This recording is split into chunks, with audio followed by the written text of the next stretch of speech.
আসসালামু আলাইকুম ওয়া রাহমাতুল্লাহ। সম্মানিত দিনী ভাই ও বোনেরা, আলহামদুলিল্লাহ আমরা আল কোরআন তেলাওয়াত করে থাকি এবং আল কোরআনের তেলাওয়াত শুনেও থাকি। কিন্তু আল্লাহ তাআলা আল কোরআনের মধ্যে কি বলতে চেয়েছেন সে বিষয়ে আমাদের জানা একান্ত প্রয়োজন। আজকে আমরা সূরা আল বাকারার ৯ নম্বর আয়াতের বাংলা তর্জমা এবং তার সংক্ষিপ্ত আলোচনা করব ইনশাআল্লাহ।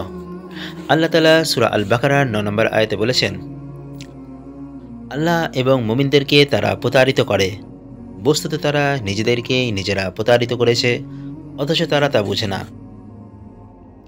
উপরোক্ত দুটি আয়াতে মুনাফিকদের সম্পর্কে মন্তব্য করা হয়েছে যে কিছু সংখ্যক লোক আছে যারা বলে আমরা ঈমান এনেছি, অথচ তারা আদৌ ঈমানদার নয়, বরং তারা আল্লাহ তাআলা ও মুমিনদের সাথে প্রতারণা করে। কিন্তু প্রকৃতপক্ষে তারা নিজেদেরকে ছাড়া অন্য কাউকে প্রতারিত করছে না। এতে তাদের ঈমানের দাবিকে মিথ্যা প্রতিপন্ন করা হয়েছে যে তাদের এ দাবিও মূলত প্রতারণামূলক। এটা বাস্তব সত্য যে আল্লাহকে কেউ ধোঁকা দিতে পারে না, বরং তারাও একথা হয়তো ভাবে না যে তারা আল্লাহকে ধোঁকা দিতে পারবে। বরং রসুল সাল্লাল্লাহু আলাইহি ওয়াসাল্লাম এবং মুমিনদের সাথে ধোঁকাবাজি করার জন্যই বলা হয়েছে যে তারা আল্লাহর সাথে ধোঁকাবাজি করছে। এসব লোক প্রকৃত প্রস্তাবে আত্মপ্রবঞ্চনায় লিপ্ত, কেননা আল্লাহ তাআলা সমস্ত ধোঁকা ও প্রতারণার ঊর্ধ্বে। অনুরূপ তার রসুল এবং মুমিনগণ ওহীর বদলতে ছিলেন সমস্ত ধোঁকা প্রতারণা থেকে নিরাপদ। কারো পক্ষে তাদের কোনো ক্ষতি করা ছিল অস্বাভাবিক, পরন্তু তাদের এ ধোঁকার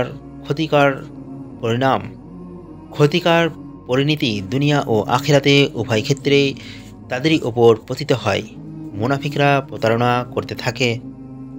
মুনাফিকরা ধারণা করত যে তারা আল্লাহ ও মুমিনদেরকে ধোঁকা দিচ্ছে। তাদের ধারণা অনুসারে আল্লাহ তাদের সম্পর্কে জানিয়েছেন যে তারা আল্লাহ ও ঈমানদারকে ধোঁকা দিচ্ছে।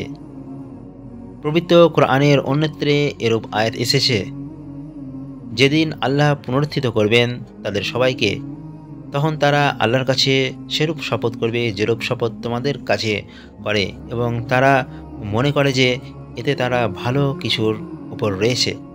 সাবধান, তারাই তো প্রকৃত মিথ্যাবাদী। সূরা আল মুজাদালা ৮ নম্বর আয়াত। সুতরাং তাদের ধারণা যে ভুল তা আল্লাহ তাআলা প্রকাশ করে দিলেন। আজকের মতো এতটুকুই।